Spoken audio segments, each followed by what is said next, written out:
15वां अध्याय। चित्रकेतु को अंगिरा और नारद जी का उपदेश।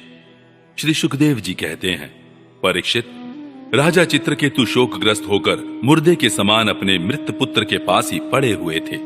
अब महर्षि अंगिरा और देवर्षि नारद उन्हें सुंदर सुंदर उक्तियों से समझाने लगे। उन्होंने कहा, राजेंद्र, जिसके लिए तुम इतना शोक कर रहे हो, वह बालक इस जन्म और पहले के जन्मों में तुम्हारा कौन था, उसके तुम कौन थे, और अगले जन्मों में भी उसके साथ तुम्हारा क्या संबंध रहेगा।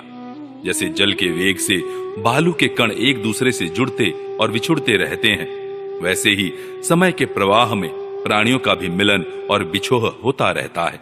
राजन, जैसे कुछ बीजों से दूसरे बीज उत्पन्न होते और नष्ट हो जाते हैं, वैसे ही भगवान की माया से प्रेरित होकर प्राणियों से अन्य प्राणी उत्पन्न होते और नष्ट हो जाते हैं। राजन, हम, तुम और हम लोगों के साथ इस जगत में जितने भी चराचर प्राणी वर्तमान हैं, वे सब अपने जन्म के पहले नहीं थे और मृत्यु के पश्चात नहीं रहेंगे। इससे सिद्ध है कि इस समय भी उनका अस्तित्व नहीं है, क्योंकि सत्य वस्तु तो सब समय एक सी रहती है। भगवान ही समस्त प्राणियों के अधिपति हैं, उनमें जन्म मृत्यु आदि विकार बिल्कुल नहीं है। उन्हें न किसी की इच्छा है और न अपेक्षा। वे अपने आप परतंत्र प्राणियों की सृष्टि कर लेते हैं और उनके द्वारा अन्य प्राणियों की रचना, पालन तथा संहार करते हैं। ठीक वैसे ही जैसे बच्चे घर घरौंदे खेल खिलौने बना बनाकर बिगाड़ते रहते हैं। परीक्षित, जैसे एक बीज से दूसरा बीज उत्पन्न होता है, वैसे ही पिता की देह द्वारा माता की देह से पुत्र की देह उत्पन्न होती है। पिता, माता और पुत्र जीव के रूप में देही हैं और बाह्य दृष्टि से केवल शरीर।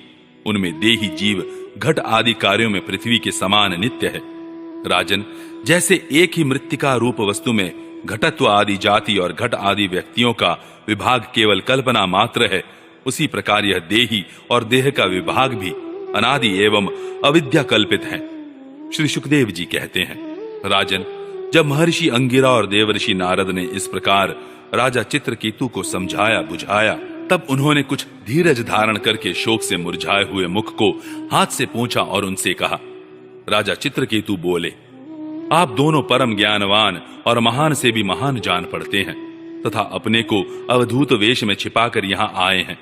कृपा करके बतलाइए, आप लोग हैं कौन?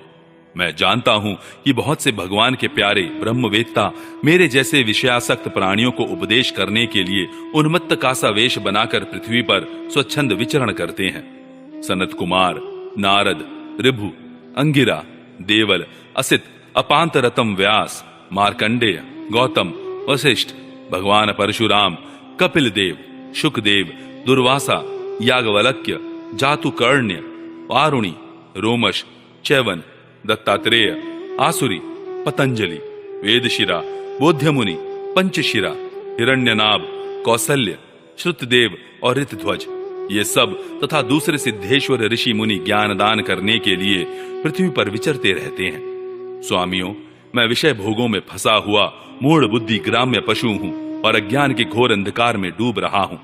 आप लोग मुझे ज्ञान की ज्योति से प्रकाश के केंद्र में लाइए। महर्षि अंगिरा ने कहा, राजन, जिस समय तुम पुत्र के लिए बहुत लालायित थे, तब मैंने ही तुम्हें पुत्र दिया था। मैं अंगिरा हूं। ये जो तुम्हारे सामने खड़े हैं, स्वयं ब्रह्मा जी के पुत्र सर्वसमर्थ देवर्षि नारद हैं।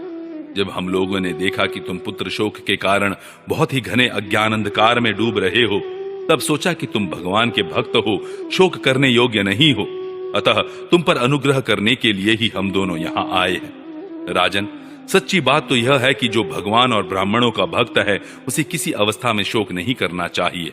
जिस समय पहले पहल मैं तुम्हारे घर आया था, उसी समय मैं तुम्हें परम ज्ञान का उपदेश देता, परंतु मैंने देखा कि अभी तो तुम्हारे हृदय में पुत्र की उत्कट लालसा है, इसलिए उस समय तुम्हें ज्ञान न देकर मैंने पुत्र ही दिया। अब तुम स्वयं अनुभव कर रहे हो कि पुत्रवानों को कितना दुख होता है।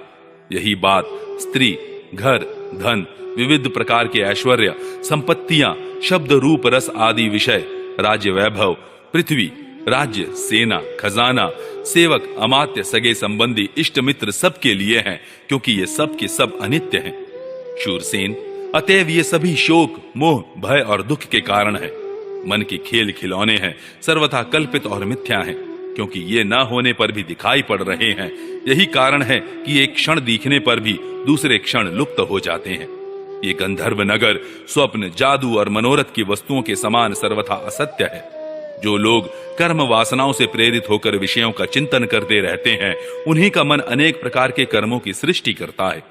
जीवात्मा का यह देह जो पंचभूत, ज्ञानेंद्रिय और कर्मेंद्रियों का संघात है, जीव को विविध प्रकार के क्लेश और संताप देने वाली कही जाती है।